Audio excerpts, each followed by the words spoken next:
qu'est-ce que permet TextBulker? Voilà, tout le monde a entendu parler de ChatGPT de manière mondiale et c'est devenu très mainstream. Mais par contre, dans la production, lorsqu'on doit se taper du copier-coller à partir d'un chat et lui demander quelque chose, attendre la réponse et régénérer en fait, se retaper un copier-coller, euh, dans une production en fait de contenu pour faire un site ou quoi, c'est un petit peu lourd. Alors donc l'idée c'est de pouvoir créer des textes en bulk à partir de mots-clés et d'avoir en fait des contenus qui se soient rédigés à 100% optimisés. En tout cas ça c'est la promesse de ce qu'on va voir. Donc le fonctionnement est ultra simple. Alors ajoutez vos mots-clés ou le titre correspondant à chaque demande de texte. Sélectionnez un des algorithmes disponibles en fonction de votre besoin. Récupérez vos textes de qualité optimisés sémantiquement, exportez un TXT, CSV, HTML. Donc ça c'est pratique. Il y a deux, donc là on parlait des algorithmes, il y en a deux. Il y a Magic Sémantique qui est un algorithme qui va auquel en fait, qui donne une liste de mots-clés et le champ lexical utilisé en fonction des sites placés dans le top 100 de Google. Cela en fonction du mot-clé ou du sujet que vous souhaitez rédiger. Vous aurez donc un texte 100% unique, intégrant les mots-clés principaux des concurrents, déjà placés sur la requête et optimisés pour le SEO. Alors, donc ça, c'est pour pouvoir optimiser de manière sémantique. Et là, en fait, Magic Local, c'est un algo qui rédige un texte qui va être plutôt orienté local. Il intègre automatiquement dans vos articles les listes des entreprises présentes sur Google Maps, Google My Business. Vous pouvez décider d'afficher le nom, adresse, site internet, téléphone, catégorie d'activité. Pour faire un annuaire, par exemple, ça peut être très pratique, surtout que Google il cherche pas mal de choses sur le local. Donc, à qui s'adresse cette rédaction de texte automatique? Il y a des rédacteurs qui sont complètement contre, continuer comme vous faites. Il n'y a pas de jugement de valeur, vous faites très bien votre job. Euh, et par contre, pour ceux qui se disent qu'ils ont besoin en fait de gagner du temps en productivité et d'avoir quelque chose qui est livré rapidement, ça peut être une bonne solution. Ça peut être aussi pour les éditeurs de sites internet. Donc là, en fait, je suis en train de tester une solution pour faire de l'affiliation avec une solution e-commerce qui aussi intègre d'intelligence artificielle. Mais là, l'optimisation en fait SEO, c'est ça qui m'intéresse, de pouvoir créer des contenus qui sont déjà optimisés au niveau SEO. Les agences et les consultants qui vont pouvoir obtenir des textes avec une structure, une sémantique recommandée par les moteurs de recherche, avec les titres, H1, H2. Là, on n'a pas besoin euh, de courir après, c'est déjà prévu dans le truc. Alors que des rédacteurs, peut-être qu'ils vont pas forcément penser à les mettre. Voilà. Donc gérer vos rédactions des textes dans des projets. Donc les projets ils sont illimités. Ça peut être pour un client ou c'est spécifique. Et on peut donc ajouter des nouvelles créations de textes, supprimer des textes, régénérer des textes, exporter à un clic tous les textes au format texte, HTML ou CSV. Et je crois qu'en plus on peut le faire via API si vous voulez, enfin, pour ceux qui sont devs. Voilà. Donc, exemple dans vos rédactions, livraison du texte au format HTML, liste à puces, mots en gras, structure optimisée avec titre H1, H2, correcteur orthographique et de grammaire, intégration des entreprises depuis Google My Business, top des SERP sur votre mot-clé pour générer votre texte, top des mots-clés sémantiques utilisés grâce au site positionné, donc les captures d'écran du logiciel que l'on va aller voir incessamment sous peu, les textes rédigés, donc là c'est le mot-clé à positionner, on voit qu'on a utilisé Magic Sémantique avec un crédit, langue de rédaction en français, a priori il y a plusieurs langues, anglais, je crois espagnol et italien. Donc on peut soit récupérer en HTML pur, soit en fait copier le texte. Là il y a un truc top SERP que je vois et là des top mots-clés sémantiques. Ce qu'on va découvrir ensemble. Donc liste des mots-clés de recherche. Donc là c'est pour voir, ah ben voilà c'est ce qu'on disait tout à l'heure, donc par rapport au top SERP, on va voir ce qui sort, donc le top 100 sur le mot-clé. Et du coup, en fait, ça me fait penser que l'analyse est en temps réel puisqu'on voit les sons qui apparaissent. Donc, si vous avez des, euh, des mots-clés en fait, qui sont positionnés de manière saisonnière, bah, voilà, il faudra faire attention à ça. Top aux mots-clés sémantiques, du coup, en fait, il va, par exemple, et en droit juridique, mettre tous les mots-clés sémantiques qui doivent être utilisés dans le texte. Quelque part, en fait, un guide en nous disant de quoi il va y avoir besoin à l'intérieur. Et ça, donc, c'est ce qui va apparaître pour pouvoir sortir, donc, se positionner donc, sur des niches, par exemple Serrurier Paris, donc très, très local, et sortir en fait des adresses pour pouvoir alimenter la page. Ok, donc au niveau des tarifs, on est à un starter 70 crédits, alors ça fait 70 textes. Alors, les crédits correspondent en fait à des textes. 200 textes de 200 euros. Si on part sur Guru, 2000 euros et là on sort de 2300 textes. Donc si vous voulez faire vraiment rapidement du très gros, vous allez sur ça. Mais sinon, en fait, le truc de base, c'est 320 crédits pour faire 320 textes. Voilà. Après, donc derrière, qui est-ce qu'il y a voilà, donc l'équipe, Frédéric Ludeni, Data Engineer, Véronique Vert qui fait le CO et le support, et Magali Larosa qui fait la facturation et la commerciale, et Stéphane, donc, qui est pour moi un big boss du SEO et de l'automatisation. Ce qui augure en fait des bonnes choses sur la suite de ce qu'il va intégrer. Là, donc il y a une FAQ qui est pas trop mal faite, du coup. Comment fonctionne l'algorithme magique sémantique? C'est qui permet d'obtenir un texte d'une grande qualité et parfaitement optimisé au niveau de la sémantique. Il évite les hors-sujets en récupérant en fait les URL qui sont placées dans le top 100. Par exemple, si vous avez testé ChatGPT, vous allez lui dire de vous parler d'un sujet et trois quarts du temps en fait, si vous faites pas attention, à un moment donné, il peut dévier puis il peut faire carrément du hors-sujet qui a l'air d'être très pertinent mais qui ne l'est pas. Là, en fait, il se base par rapport à ce qu'il y a vraiment en fait dans les SERP. Donc, le contenu que vous allez obtenir, il sera basé par rapport à ce qui va être extrait de ça. Et moi, je dis en fait, c'est vraiment en fait le boulot que l'on doit faire avant lorsqu'on utilise l'intelligence artificielle, quelle qu'elle soit, c'est d'abord sourcer en fait des informations qui sont pertinentes et après en fait de les utiliser. Là, ça a l'air d'être totalement le cas. Ok, il fait le liste à plus, etc. Euh, on va le tester. Donc, j'ai créé un compte, je me suis fait faire offrir des crédits par Stéphane. C'est pas parce qu'en fait j'ai des crédits que je vais dire ouais, c'est super, enfin, s'il y a des trucs que je trouve que c'est merdique, je vais dire c'est merdique. Voilà. Donc, et quelles que soient en fait les vidéos que je fais, même si c'est sponsorisé par l'un ou par l'autre, c'est si en fait à un moment donné l'outil fait mal, ben, je vais le dire. Alors, mes projets, donc ben voilà, là typiquement sur l'autre projet que j'étais en train enfin, d'essayer, je m'étais dit tiens, je vais me lancer sur les cafetières, donc machine à café, je vais essayer de faire ça, donc du coup ajouter un projet, c'est ici, là je vois en fait que j'ai mes crédits disponibles. Euh, ok, et là on voit qu'il y a une API, mais je pense pour l'instant en fait, elle est plutôt destinée en fait aux développeurs qui veulent se faire des front-end pour. Enfin, voilà, je ne vais pas aller plus loin sur ça. Ajouter un projet, bon, ça c'est simple. Nom du projet, donc je vais dire café,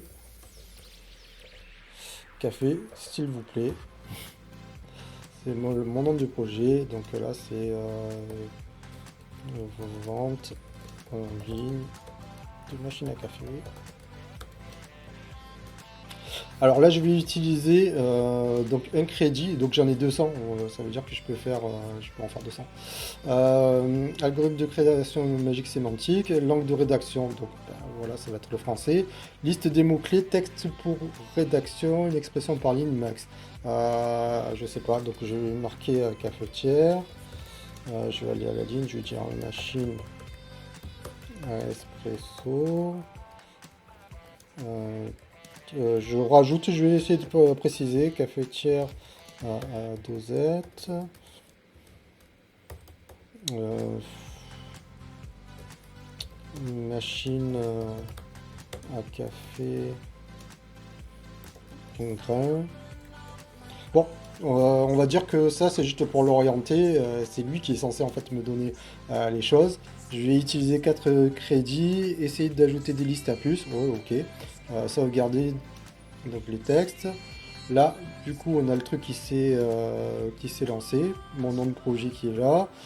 Les textes, donc les mots-clés texte, il y en a 4 à faire. Rédaction en cours, donc il y en a 4. Rédaction terminée, pour l'instant, il n'y en a pas. Rédaction annulée, la date d'ajout, la date de mise à jour. Ok. Donc là, on part sur le fait que c'est en train de me générer le contenu par rapport aux mots-clés que je lui ai donné. On va rafraîchir. Voilà, c'est toujours en cours, hein, du coup. Alors, je sais pas si en fait, une fois que ça termine, ben, ça nous envoie un message pour nous dire c'est bon, j'ai terminé de calculer et de me générer le mot-clé, les textes. Là, on voit qu'on a les actions, donc on peut rajouter des nouveaux mots-clés, des textes. On peut éditer, alors ça sera sûrement donc les contenus qui auront été rédigés ou arrêter les rédactions qui sont en cours ou tout simplement supprimer tout le projet. Voilà, donc hop, je vais rafraîchir. Alors, c'est vrai que avec tous ces outils, on se dit, bon, en fait, ça se génère le contenu très rapidement et on s'attend à ce que ce soit fait très rapidement. Mais il faut savoir que donc derrière ça, comme on a utilisé Magic Sémantique, il est d'abord obligé de se taper les 100, le top 100 en fait qu'il y a dans Google, d'analyser ce qu'il y a comme contenu dedans pour pouvoir nous extraire en fait le champ sémantique. Et puis après, une fois qu'il a fait ça, il va donc créer les contenus avec les prompts qui ont été préparés donc, par l'équipe de Stéphane pour pouvoir nous générer les contenus. Donc toutes ces étapes-là prennent du temps, mais enfin, voilà, on part sur de la rédaction humaine qui avant prenait du temps à un truc, voilà, c'est terminé là. Donc il m'a fait les quatre contenus, donc je vais aller voir édition. Non, c'est pas là. Voilà. Donc, et là, du coup, j'ai mes contenus qui sont en train d'être rédigés. Donc ils étaient en cours de rédaction. Et là, on a le petit voyant qui nous indique que c'est en train d'être calculé. Alors, cafetière, machine à espresso, dosette, café en grain. Et donc là, on est dans des machines qui sont assez proches. Il faudra donc voir quels sont les mots-clés qui sont très très proches sémantiquement et de voir pour pas se cannibaliser d'une requête à une autre. Mais bon, ça je pense qu'il a prévu. Et là donc on voit l'ajout de mots-clés et là la possibilité exporter les textes rédigés ou exporter les textes rédigés sans H1. Ok, du coup en fait ça permet aussi de pouvoir graduer donc la structure du texte pour que si en fait vous avez la H1 vous l'avez déjà dans dans votre contenu que vous devez mettre, vous connaissez déjà le titre et là en fait il va tout décaler en H2.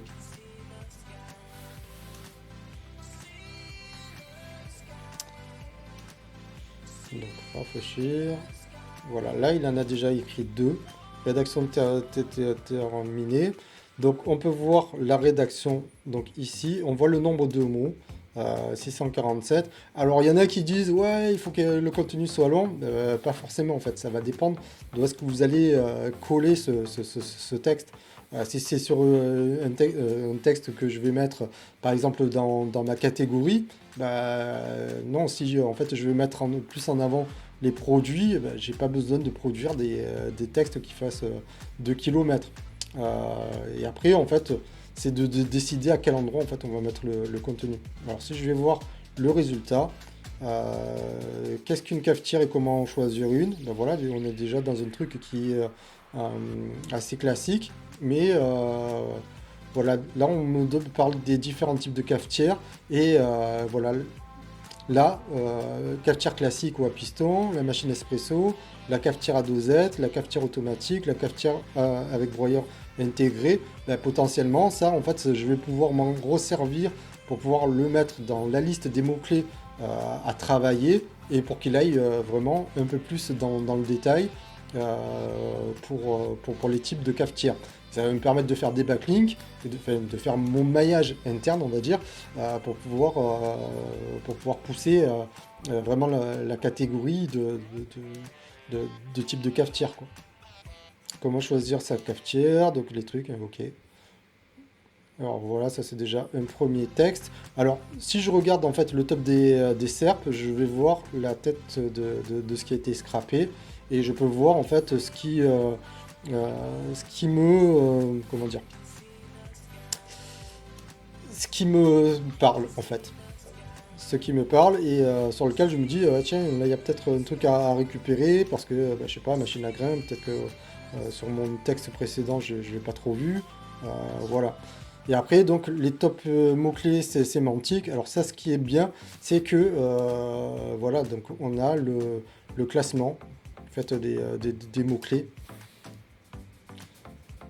Là, on a le café expresso, dosette, café moulu, réservoir d'eau, tasse, programmable inox, portionné A, cafetière programmable inox, cafetière portionnée, filtre Brandt. Bah, après, ça ne veut pas dire qu'on doit tout utiliser. En tout cas, c'est bien parce que sémantiquement, on a les mots-clés que l'on peut caser, en tout cas dans cet article qui parle des cafetières. Alors, on va aller. Donc, ça, c'est le visuel. On peut avoir un mot de texte sur lequel, bah, du coup, on peut aussi le modifier et sauvegarder si en fait on se dit, tiens, en fait, là, je rajouterai peut-être un truc supplémentaire. Et même si, par exemple, je suis parti sur cafetière et que j'ai cafetière à dosette, peut-être que les deux choses sont proches et je peux dire, tiens, en fait, je vais prendre le cafetière à dosette et puis je vais le mettre dans mon article cafetière, par exemple. Parce que là, et après, enfin, en tout cas, d'y mettre un résumé dans l'autre article, et puis après, tout ça, en fait, je le mets sur une autre page qui, elle, va être spécialisée. Là, on voit les avantages, les inconvénients. Franchement, je le lis en diagonale, et j'ai l'impression que c'est propre, c'est propre, c'est très propre. Là, des questions, quelle machine à café à dosette acheter, comparaison des différentes marques de machines à dosette. Et là, ça vous permet d'avoir aussi d'autres idées. Parce que là, du coup, on parle de comparaison, on nous donne quelques noms, mais après, même pour chaque marque, on peut décliner ça par marque en comparant en fait les machines d'une même marque et comparer les modèles. Voilà, donc on peut créer du contenu, en tout cas assez facilement, et, euh, et les exporter en CSV. Donc du coup, si vous utilisez par exemple un WordPress, ben, ça vous permet de directement les importer dans vos pages ou dans vos articles. Excusez-moi.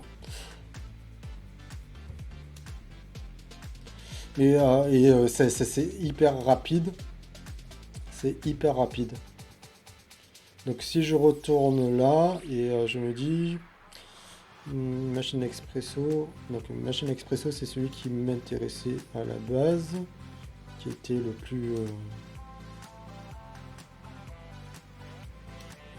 Les avantages d'une machine à expresso, un excellent café en toute simplicité, une large variation de boissons disponibles, économie et respect de l'environnement, facilité d'utilisation et entretien. Donc là pareil, si je vais là, donc j'ai le mot de texte. Si je vais sur le top des cercles de savoir qu'est-ce que les autres ils ont mis, on voit donc boulanger, maxi coffee, machine expresso, Amazon, Cdiscount. Et si on va carrément en bas, là on va voir peut-être des choses qui sont moins bien placées, mais sur lesquelles peut-être qu'ils ont un peu plus creusé en fait le sujet annexe. En haut, en fait, on est vraiment dans une intention d'achat.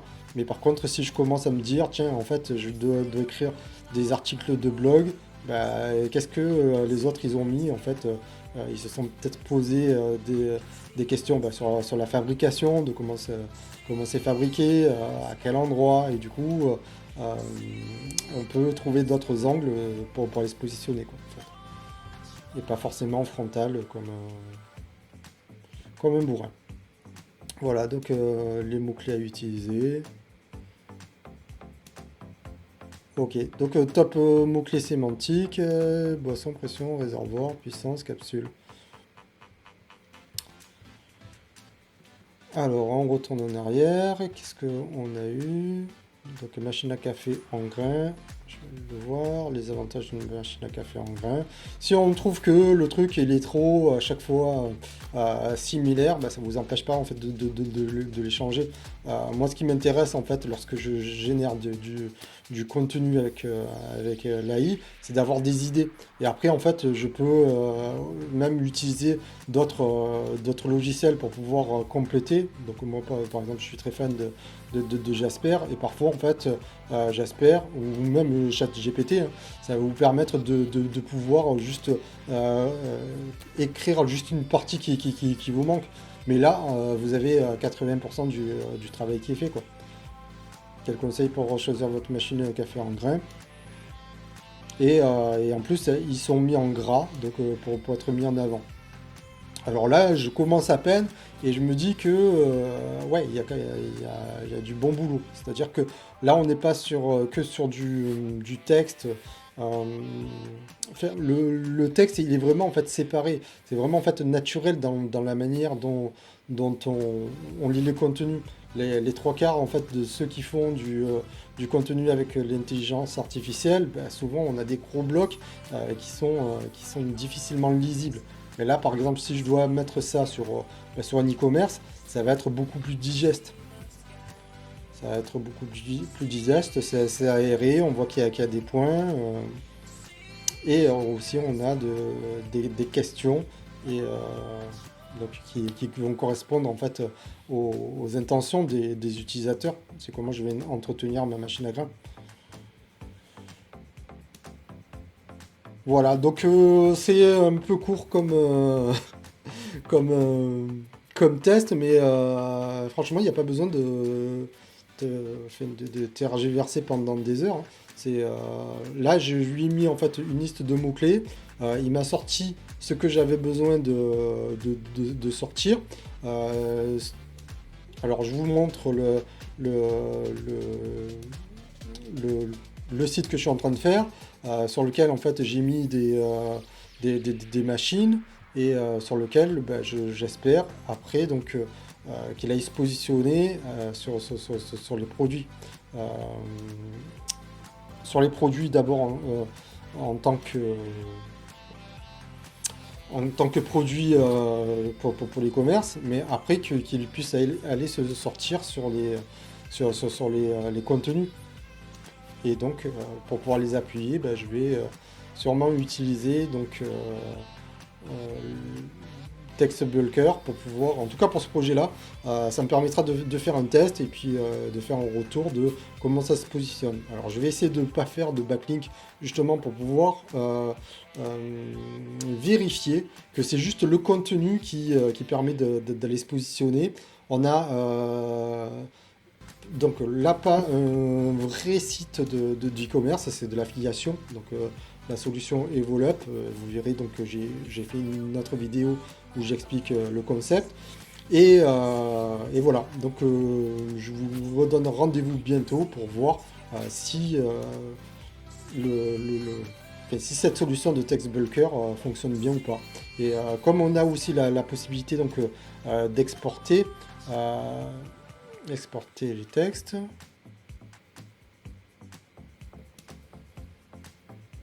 Ouais, on peut exporter en CSV, donc ok, je vais dire de l'exporter en CSV et je vais voir. Et en fait, je vais tester plusieurs solutions. Donc une solution avec ce que je vous ai montré, un site Evolup, un avec WordPress. Et, mais là, j'ai une bonne impression en fait du site, enfin du contenu qui m'est généré et sur lequel je peux aussi améliorer. Donc du coup, je cliquais dessus, il m'a donné des top mots-clés génériques. Ben, en fait, il y a peut-être euh,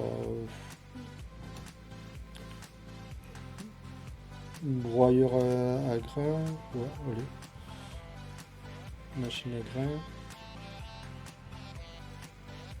Bon, après, j'ai d'autres petits trucs sur lesquels je me dis, bon, en fait, ça pourrait être encore un peu plus facilité pour aller chercher des requêtes. Mais bon, on est quand même bien. Voilà, donc bah, j'espère que ce test vous aura plu. N'hésitez pas donc à liker euh, la vidéo, à me suivre. Et si vous avez besoin de formation donc, euh, pour pouvoir mettre l'intelligence artificielle dans votre entreprise, je forme donc les gens au-delà de cette partie qui est très bien et qui est automatique, mais pour pouvoir aller un petit peu plus loin sur des contenus qui vont plutôt être sur du copywriting. Voilà. Je vous dis donc à la prochaine vidéo et n'hésitez pas à me suivre aussi sur Twitter, Jessie SEO Noob. Voilà, normalement je dois être assez facilement trouvable, sinon sur copywriting-ai.fr. Copywriting-ai.fr. Voilà, je vous dis au revoir et à bientôt.